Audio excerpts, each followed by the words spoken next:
from all around Geelong. I'm here to tell you how football is strong. Good morning and welcome again to Buckley's Entertainment Centre for the GDFL footy show, coming to you on a very wet Saturday morning. And yeah, we've had a bit of rain through the week. It's been a little bit of drizzle about indeed. And last week we saw a magnificent round of matches as we approach halfway through the footy season. The big night game last Friday night, Nicholls too good for Bannockburn down at the Gun Club. Yep, the Blues looking pretty good at the moment, playing some pretty good footy. Werribee Central's up at the Quacker Dome, Grubby's team, and we can't even find where Grubby is this morning. They were too good for the Geelong West Cheetahs. The Belpost Hill Panthers got a bit of a fright on Saturday. Yes, Inverleigh Hawks were actually in front of them at half time, but the Belpost Hill Panthers drew away with a massive second half of 11 goals to 2, with Brett Gergie kicking 5 goals and Belpost still retaining their top spot and undefeated. The East Geelong Eagles, well, they were much too good for the Tommy Tigers. Josh Bowman kicking 9 goals for the Eagles in a magnificent display up forward. The North Geelong Magpies out at the Keith Barclay Oval got a bit of a fright from the Yannicky Roos, who really took it up to the Magpies and only got through by 10 points. So they want to watch themselves out there. The Dale Peters from the Yannicky Roos, the son of Sue Peters, who passed away just recently, kicking 4 goals for the Yannicky Roos. A great effort indeed by Dale. And the 94.7 match of the day. It was out at the Winter Resort, out at the Belmont Lions, and Cry got off to a massive start, but the Belmont Lions played some catch-up footy but couldn't quite make it to the post, with Jamie Duggan in a losing side kicking 6 goals for the Belmont Lions, and the Evergreen, the Vintage, the Dinosaur, Mark Stewart, kicking 6 goals for the Cry Devils. A great effort indeed. Hello, I'm Dick Philpott, and once again I've assembled some of the biggest names, or one of the names, in country football to eradicate, adjudicate, communicate, and definitely not procrastinate. And he's right beside me, the #1 commentator in country footy is Eric Nicholls. G'day, mate.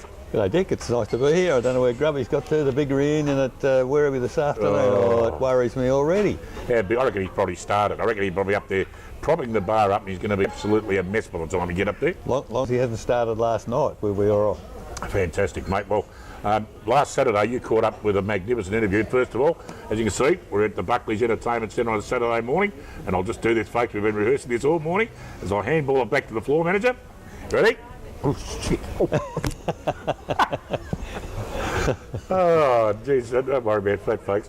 I don't believe it. Greg Ince was the coach, is the captain. No, he's not. He's the president of the Cry Devils, and Eric caught up with him. We'll never do that again, folks. Here they go. We're here at Winter Reserve. Match of the day just completed, a 19-point win to the Coria Football Club in a very interesting match. And just for something different, we've got the president of the Coria Football Club, Greg Ince. Welcome, Greg. Eric, thanks Eric for the invitation to say a few words.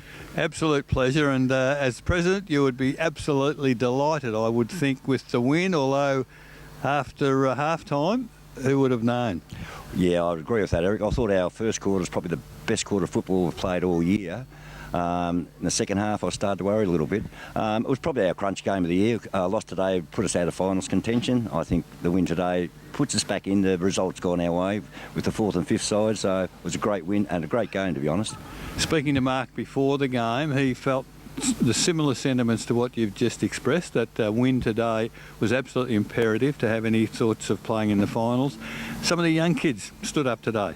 Yeah, look, very much so. I was very impressed with young Nelson. He's come across to us this year, and I thought he played one of his better games for us. We've got another young kid there by the name of Dylan Smith. We've sort of groomed him for the last 2 or 3 years. He's only an 18-year-old kid, and I thought he played a great game today for us as well. But we've got 14 new players this year, and they're slowly but surely starting to gel together, and hopefully we peak next week against East Geelong, but we'll see what happens. Will be a crucial game now. East a good win today against Thompson, and that will be a crucial game. Can I take you back 9 weeks? Sure can. The advent of round 1 with that great day out there. How much effect did that day have on your club? 1 as a club and 2 as a playing group. Look, I think on the club itself, it was nothing but positive feedback from all the people that attended to it. It was to sort of probably get the club hyped up for the season. Some say it worked, some say it didn't work, but the actual guy himself, Kutafides, was it was a pleasure to have at the club. He stayed on till 7:30, 8 o'clock that night, signing autographs, talking to all the players about strong points and weak points of football. And but for the club itself, it probably got us off on the right foot. financially. We've attracted a lot more spectators back to the club this year, so also helping us to pick up a few sponsors as well, which has been a great thing for the club. Yeah, from a playing perspective, I thought just the mere fact that he was on the ground, he was able to impart so much knowledge to the kids around the ground, and it was a different career to what we've seen in recent years. Yeah, look, I would agree with that. I think that maybe the guys lifted themselves a little bit because there was someone like him, but the knowledge that he unloaded on the guys during the game and after the game, he had a good speak to the guys, and he sort of said to them, look, you guys are a good enough side to play finals football. Just watching on what you play, how you played today, we'll hopefully probably it might rub off on the next 2 or 3 weeks, but we're a little bit up and down, but as I say, hopefully it will come good. Mark seems to have adopted a professional approach this year with the way he prepares them, and after the game we were interested to see them having a real cool down on the ground next door. Everyone who wanted to see could see, but players were responding to him. Yeah, look, very much so. It's probably been one of the problems we've had at Corio. We've probably never been really professional enough, maybe on and off the field. But since Mark's come along, he's tried to increase the fitness level, trying to introduce little things each week like warm downs, and which a lot of other clubs are already doing. We might be a little bit behind everybody else, but hopefully but surely with his professionalism that we'll just keep advancing and advancing each week. And I know Mark would be inside right now, not saying worrying about finals. Next week's the first one, and as you said, East Geelong, a very, very important game. Yeah, look, very, very much so. The boys had a warm down. He's in there having a bit of a talk to them now. That's why he's not doing this. But it all centres around next week for us. They're a good side, East Geelong. They played finals last year. They've been down a bit this year, but they've had a lot of injuries. We get a couple back next week, young Shane Burke and that back next week, so hopefully we'll be at full strength. And look, I'd like to think we could beat them.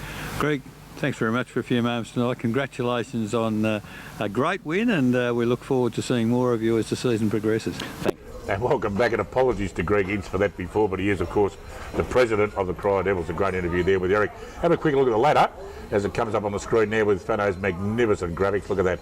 Delpo still Panthers, Poppers Panthers still on top, undefeated as we speak, followed by the North Geelong Magpies going along very nicely at the moment. Werribee Central's Geelong West, Anarchy making up the final 5, just outside the 5. East Geelong, Bannockburn, Winchelsea, Corio, Thompson, the Belmont Lions. I don't think they can make it, Cogsy. And the Inverleigh Hawks yet to open their account. So a magnificent setup for the seasons at this particular moment. We're going to take a short break and pay some bills. Come back with the juniors with Alex Tigani, and also a very special guest from the North Geelong Magpies back after this. I'm here to tell you how football is strong. We're the best. Bounce the ball, let's get into it all until the final.